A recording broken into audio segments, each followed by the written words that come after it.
Land registration हर किसी का मुद्दा है और ये घर घर का सबसे बड़ा मुद्दा है।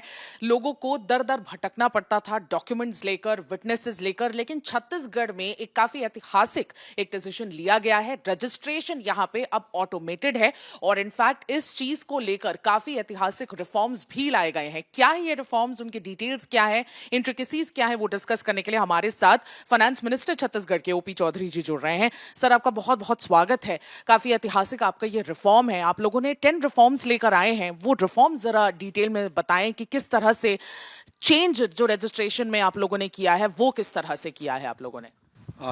जैसा कि आपने कहा, लैंड रजिस्ट्रेशन घर घर से जुड़ा हुआ मुद्दा है और हर व्यक्ति अपने जीवन में चाहता है कि एक न एक घर बनाए, कुछ प्रॉपर्टी प्लाट खरीदे। एक मिडिल क्लास आदमी का, लोअर मिडिल क्लास आदमी का, गरीब आदमी का भी एक सपना होता है कि उसका अपना घर हो। उस घर की भी रजिस्ट्री करानी पड़ती है और उसके जीवन की कमाई को लगा करके वो करता है और उसके लिए बहुत खुशी का वो क्षण होता है। तो हमने पूरी कोशिश करी इन रिफॉर्म एजेंडा के माध्यम से, जो हमारे प्रदेश में हर साल 40 से 50 लाख लोगों का सीधा वास्ता पड़ता है किसी न किसी डॉक्यूमेंट के रूप में, और वो एक स्कूल के, कॉलेज के बच्चे से लेकर के डेथ के समय विल जो आदमी वसीयत लिखता है वहाँ तक जीवन में ज़रूरत पड़ती है। तो इनको एक अच्छा एक्सपीरियंस मिले जीवन में, उसकी हमने पूरी कोशिश करी है। और 10 रिफॉर्म एजेंडा 10 क्रांतियों के रूप में हमने इंट्रोड्यूस किया है। जैसे उसमें एक सिंपल सा उदाहरण मैं देना चाहूँगा कि आप सुमी राजप्पन हैं, आपके नाम पे ज़मीन है, कोई फर्जी आधार कार्ड सुमी राजप्पन के नाम से बनाकर कई बार आ जाते थे। इस तरह के साइबर क्राइम अब होने लगे हैं कि उसमें कोई दूसरा सुमी राजप्पन बन के आ जाता है और वो आपकी ज़मीन को दूसरे के नाम पे रजिस्ट्री कर देता है। पैसा भी ले लेते हैं माफिया लोग, आपको पता भी नहीं है कि आपकी ज़मीन किसी और के नाम पे चली गई, बेच दिया गया। तो उसको जैसे रोकने के लिए आधार ऑथेंटिकेशन का प्रावधान कर दिया गया है, आधार से इंटीग्रेशन कर दिया गया है पूरे रजिस्ट्री सॉफ्टवेयर का। तो अब कोई भी व्यक्ति आएगा तो उसके गवाह से पहचान नहीं होगी, आधार के पे जो आपका थंब इम्प्रेशन या आइरिस इम्प्रेशन जो है उसके बेसिस पर आपका आइडेंटिफिकेशन होगा। तो आपके नाम की ज़मीन को कोई दूसरा व्यक्ति नहीं बेच पाएगा। इसी तरह से सुगम ऐप है। सुगम ऐप से पहले जो होता है कि भाई एक अच्छे लोकेशन की ज़मीन दिखाई गई किसी क्रेता को, आम आदमी को, और माफिया लोगों ने किसी दूसरे जगह की ज़मीन, अच्छी जगह का ज़मीन दिखा करके उसको रजिस्ट्री करा दिया, पता भी नहीं चला किसी को। तो उसके लिए सुगम ऐप है। अब फोटो खींचा जाता है, क्रेता विक्रेता उस ज़मीन पे खड़े होते हैं और उसको 3 साइड से फोटोग्राफ खींचे जाते हैं और ये फोटोग्राफ खींच करके उसमें लैटिट्यूड लॉन्गिट्यूड को जियो टैगिंग हो जाती है। तो जिस लोकेशन पे ज़मीन खरीदा जा रहा है उसकी जियो टैगिंग हो जाती है।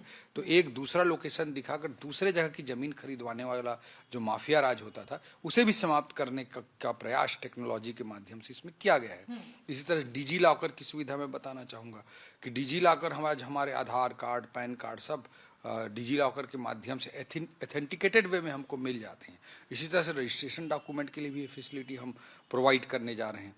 सर्च इंजन भी हम इंट्रोड्यूस कर रहे हैं, क्योंकि किसी आदमी को कोई ज़मीन खरीदनी है तो सही में उसके नाम की है नहीं है, उसका हिस्ट्री क्या रहा है, पहले वो ज़मीन किसकी थी, किसने किस सन में उसको खरीदा, ये पूरा हिस्ट्री सर्च इंजन में आ जाता है, जिससे किसी व्यक्ति को कोई प्लाट खरीदना हो तो उसको आसानी होगी, सुविधा होगी। इस तरह के अलग अलग रिफॉर्म्स हमने किए हैं। और सबसे बड़ा जो रिफॉर्म मैं बोलना चाहूँगा वो ऑटो म्यूटेशन का है कि लैंड रजिस्ट्री तो हो जाती थी, लेकिन उसके बाद म्यूटेशन के लिए, नामांतरण के लिए अलग अलग ऑफिसों के चक्कर काटने पड़ते थे लोगों को, किसी करप्शन का शिकार होना पड़ता था, डिले का शिकार होना पड़ता था, टॉर्चर का शिकार होना पड़ता था। तो सॉफ्टवेयर जो रजिस्ट्रेशन सॉफ्टवेयर है और भूइयाँ सॉफ्टवेयर, लैंड रिकॉर्ड का जो सॉफ्टवेयर है उसे इंटीग्रेट करने का काम हमने टेक्नोलॉजिकल वे में किया है और वो जो रजिस्ट्री होने के साथ साथ ऑटो म्यूटेशन भी उसमें हो जाएगा। इस तरह के बड़े रिफॉर्म्स अलग अलग तरीके से हमने इंट्रोड्यूस किए हैं, जिसका लाभ हमारे छत्तीसगढ़ के बहुत सारे लाखों लोगों को, 40 से 50 लाख लोगों को हर साल उसका फ़ायदा मिलेगा। और देश के अन्य राज्यों के लिए भी ये पहल अनुकरणीय रूप से सामने आएंगे। जी बिल्कुल। हमने ये देखा यहाँ पे छत्तीसगढ़ में स्पेशली लैंड्स को लेकर लोगों के कंप्लेंट्स बहुत ज़्यादा है। माफियाओं का यहाँ पर इतना ज़्यादा राज है कि जो गरीब लोग हैं बेचारे अपने पुराने ट्रेडिशनल ज़मीनों को लेकर इधर से उधर भटकते हुए नजर आए। कंप्लेंट्स भी काफ़ी ज़्यादा कैबिनेट मिनिस्टर्स के पास गए हैं। आपने इस पूरे प्रोसेस को ख़त्म कर दिया और कहीं ना कहीं देखा गया है कि बहुत सारे स्टेट्स में क्या छत्तीसगढ़ अब टॉप कर रहा है, क्योंकि लैंड रजिस्ट्रेशन वाले जो मामले हैं वो काफी कॉम्प्लिकेटेड मामले थे और छत्तीसगढ़ बहुत पीछे था इन सारे मामलों में। तो आपको लगता है कि कहीं ना कहीं सेंट्रल इंडिया में लीड करने का काम कर रहा है? एक्चुअली जैसे आपने कहा कि भाई पटवारी तो बहुत महत्वपूर्ण रूप से हमारे सिस्टम में वो पद होता है। और एक चीफ सेक्रेटरी साहब हम लोगों को एक कहानी सुनाते थे कि भाई पटवारी को नजराना हम देते थे तभी हमारा काम होता था, खुद का काम। ऐसे हम लोग को ट्रेनिंग में बताए थे एक चीफ सेक्रेटरी। उन्होंने बताया कि एक जमीन को मैं अपना नापने के लिए बुलाया किसी पटवारी को, तो थोड़ा कम निकला जमीन। तो मैंने बोला कि दोबारा नपवाओ। दोबारा बुलवाया तो और कम निकला। तो फिर उन्होंने कहा कि तिबारा नपवाने की बात कही, तिबारा नपवाए तो फिर और कम निकला। तो वो चीफ सेक्रेटरी साहब हम लोग को ट्रेनिंग में कहानी सुनाए थे। उन्होंने कहानी में फिर पूछा कि भाई पटवारी को बुलाकर पूछा कि कैसे कि हर बार मैं नया करवा रहा हूँ तो कम कैसे निकल रहा है। तो फिर पटवारी साहब ने बताया कि पटवारी का नजराना तो आप मुझे दीजिए, उसके बाद सब ठीक हो जाएगा। तो चीफ सेक्रेटरी ने कहा कि अरे वो तो ठीक है, जरूर दे दूंगा तुमको नजराना, लेकिन ये हुआ कैसे तो बताओ। तो उस जमाने में नापने के लिए जरीब इस्तेमाल की जाती थी। तो जरीब में कड़ियां रहती हैं, तो जो नापते थे जमीन को तो कम निकालना है तो जरीब को उसी हिसाब से वो कम कर देते थे या बढ़ा देते थे जरूरत के हिसाब से। और कोई नापने से पहले कोई जरीब को तो नहीं गिनता कि 100 ठो है कि कितना ठो है करके। तो ऐसे अलग अलग तरह के किस्से रहते हैं। एक किसी ने मेरे को किस्सा सुनाया था कि स्वर्ग में इंद्र की सभा लगी हुई थी, तो जो भी आता था तो पहले नमस्कार करता था, फिर इंद्र अनुमति देते थे तो जा करके बैठता था। ऐसे अलग अलग लोग बैठते रहते, आते जाते रहते, बैठते रहते थे। एक व्यक्ति आया तो उन्होंने, इंद्र स्वयं खड़े हो गए। तो सब लोग देखने लगे कौन कौन आया है जो खड़े हो गए। तो बोले पटवारी हैं इसलिए खड़ा हो गया। तो हमारे सिस्टम में, मतलब हमारे बस्तर में तो एक प्रथा ही रही है कि जब कीचड़ से सना हुआ सड़क हो तो पटवारी जब जाता है तो उसको खाट में बिठा करके ले जाया जाता है डोली की तरह। तो एक बड़ा सम्मान का भी पद रहा है और महत्वपूर्ण पद भी रहा है। और पटवारी बहुत सारे मेहनत भी करते हैं। 99% लोग बहुत अच्छे भी होते हैं, बट 1% लोग जो सिस्टम को गड़बड़ करके रखते हैं उसके कारण बहुत सारी दिक्कतें होती हैं। तो जो आपने कहा कि लीड करने की बात, तो मैं उसमें ज़रूर ये कहना चाहूँगा कि बहुत सारे बेसिकली ज़्यादातर सदर्न स्टेट ने बहुत सारे रिफॉर्म्स इंट्रोड्यूस किए हैं रजिस्ट्रेशन प्रोसेस में पिछले कुछ सालों में। और लेकिन मैं यहाँ अपने लिए बताना चाहूँगा, हमारी स्टेट के लिए बताना चाहूँगा कि जब विष्णुदेव साय जी के नेतृत्व में हमारी सरकार बनी और लैंड रजिस्ट्रेशन पंजीयन विभाग का दायित्व जब उन्होंने मुझे दिया, तो उस समय हमारा बेस में बहुत ख़राब था, बहुत सारे प्रॉब्लम्स थे, बहुत सारे करप्शन थे। मैं इसको एक्सेप्ट करने में भी मुझे परहेज नहीं है। और उस स्थिति में हमने जब डिपार्टमेंट का चार्ज लिया तो एक इंटीग्रेटेड प्लानिंग करी कि कैसे आधार ऑथेंटिकेशन करें, कैसे आधार का इंटीग्रेशन करें, कैसे सुगम ऐप को लागू करें, कैसे डिजी लॉकर की सुविधा दें, कैसे हम एक्ट में रिफॉर्म्स करें। ये सारी चीज़ों को हमने इंटीग्रेटेड वे में प्लान किया। और पिछले 1.5 साल से हमारे रजिस्ट्रेशन डिपार्टमेंट में आईजी पुष्पेंद्र मीना जी एक यंग आईएएस ऑफिसर हैं, उन्होंने बहुत मेहनत करी और उनकी पूरी टीम ने बहुत मेहनत करी और सब लोगों के मेहनत से ये सारे रिफॉर्म्स हो पाए। बट आज मैं कह सकता हूँ कि इंटीग्रेटेड वे में जितने सारे रिफॉर्म्स छत्तीसगढ़ ने इंट्रोड्यूस किए हैं, उस आधार पर आप कह सकते हैं कि छत्तीसगढ़ के रिफॉर्म पूरी तरह से इंटीग्रेटेड वे में लीड करने वाले हैं और इससे अनेक राज्यों को यहाँ के अनुभव से लाभ हो सकता है। आपने कहा एक्ट में भी रिफॉर्म्स करने पड़े हैं। कौन कौन से ऐसे एक्ट हैं जिनमें आपने रिफॉर्म्स किया? क्योंकि 1908 का ये पूरा किस्सा है, तब से ये एक्ट है और 100 साल किसी ने इसको बदलने का सोचा नहीं, किसी ने कुछ करने का। आप लोगों ने ये क्यों विजन ऐसा आप लोगों का आया कि नहीं भाई अब इट इज़ हाई टाइम कि अभी चेंज करना है? और कौन सा ऐसा पर्टिकुलर रिफॉर्म है जो आपको बदल के पर्सनली आपको लगा कि नहीं ये बहुत बड़ा हमने काम कर दिया? प्रधानमंत्री जी लगातार बोलते हैं कि कानूनों की समीक्षा होनी चाहिए।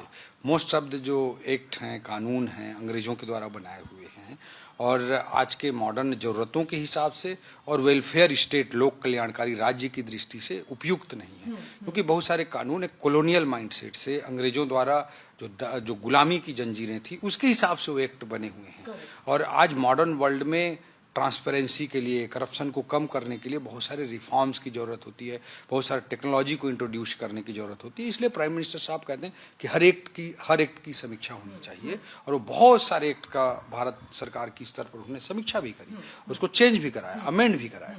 तो आज पूरे आईपीसी सीआरपीसी को उन्होंने बदलने का काम किया। इतने बड़े रिफॉर्म्स एक्ट के लेवल पर प्रधानमंत्री जी लेकर आए, उसी से हम प्रेरणा लेते हुए रजिस्ट्रेशन एक्ट की भी हम पूरी समीक्षा किए। और जैसा कि आपने कहा 1908 का एक्ट है, 1908 का एक एक्ट है, 100 साल से ज़्यादा का समय इस एक्ट को बीत चुका है, बट उसमें बातें लिखी हुई हैं कि जैसे रजिस्ट्रेशन ऑफिस आ करके ये काम ऐसे करना है, ऐसे गवाह रहने हैं। आज गवाह की ज़रूरत क्यों है? किसी आपके सुमी राजप्पन के आइडेंटिफिकेशन के लिए या ओपी चौधरी के आइडेंटिफिकेशन के लिए आधार इंटीग्रेशन ज़्यादा एथेंटिक रास्ता है कि कोई बताए कि हाँ ये सुमी राजप्पन है या ये ओपी चौधरी हैं।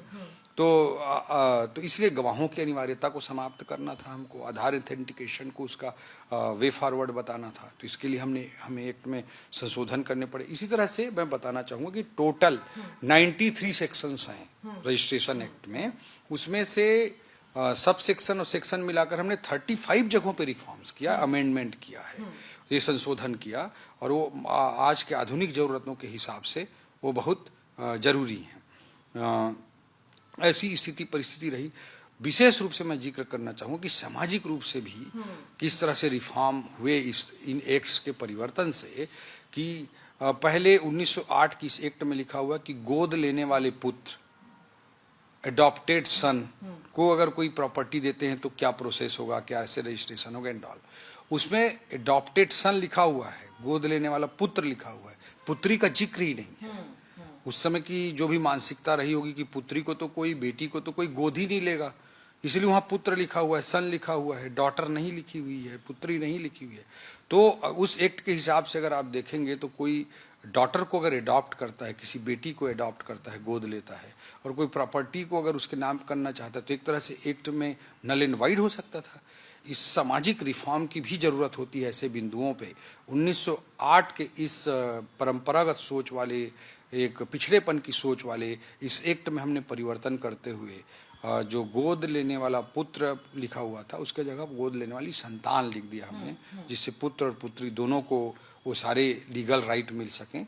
एडॉप्टेड चाइल्ड लिख दिया एडॉप्ट सन के जगह में। तो इस तरह सामाजिक क्रांति के भी कई एक्ट में जो अमेंडमेंट होते हैं वो सामाजिक क्रांति के भी वाहक बनते हैं। और बड़ा दुर्भाग्यजनक मैं कहूँगा कि 100 साल से अधिक समय तक ये एक्ट बना हुआ था और एडॉप्टेड सन लिखा हुआ था, वहाँ पर संतान नहीं आ पाया था और बेटियों को ये अधिकार नहीं मिल पाया था। सर, एक आखिरी सवाल है मेरा, क्या अब घर बैठे बैठे भी रजिस्ट्रेशन का प्रोसेस किया जा पाएगा? क्योंकि ये भी एक सवाल लोगों के मन में है कि बहुत सारी चीजें अगर ऑटोमेटेड हो गई है, डिजिटलाइज हो गई, तो क्या घर बैठे बैठे भी रजिस्ट्रेशन कराना इजी होगा? हमारे डीड राइटर्स भाइयों की भी कुछ बातें हैं, उसको भी हमने ध्यान में रखते हुए, हमारा सॉफ्टवेयर तो सक्षम है करने के लिए, अभी हमने वो चीज़ लागू नहीं किया है। और उसमें एक दो चीज़ें हमको सोचने की ज़रूरत है। हमारे पास सिस्टम पूरा बना हुआ है, लेकिन एक चीज़ सोचने की ज़रूरत है। मान लीजिए कोई पहाड़ी कोरबा है, बिरहोर है, ग्रामीण क्षेत्र के हैं, उनको भी हमको सोचने की ज़रूरत है। तो मान लो कोई व्यक्ति गया और उससे, वो तो रजिस्ट्री ऑफिस में लेकर जाएंगे तो उसको समझ में आएगा कि मेरे ज़मीन के साथ कुछ किया जा रहा है करके, लेकिन घर में ही जाकर कुछ बोल दिए कि तुमको पैसा मिलेगा, सरकार की कोई योजना से 5,000 पैसा मिलेगा, इस तरह की अगर कोई बात लोभ दिखा करके कोई वीडियो बना लिया, कोई आधार ले लिया, तो उसका रजिस्ट्री तो ऐसे ही हो जाएगा। तो इस डर के कारण हमने सभी क्षेत्रों में इसको लागू नहीं किया है। हम अभी इस जो लो वैल्यू के डॉक्यूमेंट्स हैं उस पर इस दिशा में जाएंगे। रजिस्ट्री के मामले में अभी हम इस पे निर्णय नहीं लिए। अब रजिस्ट्रेशन कराना बहुत आसान होगा। आने वाले दिनों में बहुत बड़े बड़े परिवर्तन और इस क्षेत्र में किए जाएंगे, लेकिन सबसे आसान चीज अब सबके लिए हो गई है कि ऑटोमेटेड प्रोसेस सारी चीजें हो जाएंगी, डिजिटलाइज हो चुकी हैं, रिकॉर्ड आपके फोन के पास मौजूद होगा और आपको ऑफिस में जाके दर दर भटकने की जरूरत नहीं। अब किसी को भी एक नजराना देने की भी आपको जरूरत नहीं पड़ेगी। मैं सुमी केवल पटेल, वीडियो जर्नलिस्ट राघवेंद्र पांडे के साथ, छत्तीसगढ़ से आज तक।